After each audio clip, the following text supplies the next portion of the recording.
Friends, আমি দয়ালচাঁদ ভক্ত সিনে হাউস থেকে এসেছি। এখন আমি আছি জলদাপাড়াতে।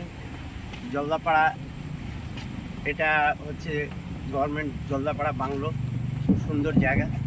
তো ভালো লাগে আমার ঘুরতে।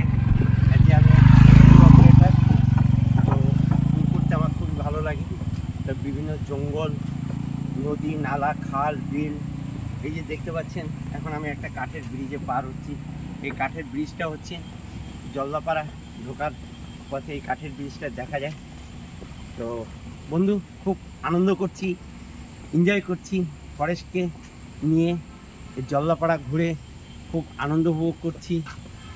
আসুন আপনারা ঘুরুন, প্রকৃতির সঙ্গে মিশুন, আনন্দ উপভোগ করুন।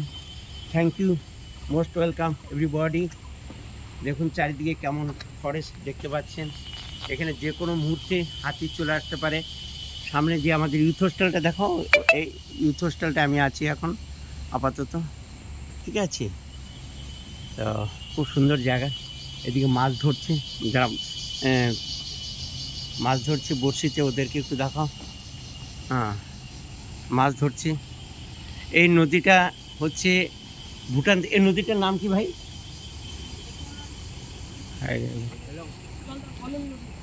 হলং নদী। আচ্ছা, এটা হলং নদী। এই নদীটা অ্যাকচুয়ালি ভুটান থেকে আসছে। তো আচানক বেশি বৃষ্টি হলেই কয়েক মুহূর্তে জল বেড়ে যায়, তাই না? হঠাৎ করে বেড়ে যায় এবং খুব রিক্সি হয়ে যায়। এই কারণে জলে নামাটা খুব রিক্সি। হ্যাঁ, এই কাঠের এটাও, এগুলো কাঠের এই ব্রিজটাও চলেই যায়। ওকে, এনজয় করুন, খুব ভালো লাগলো।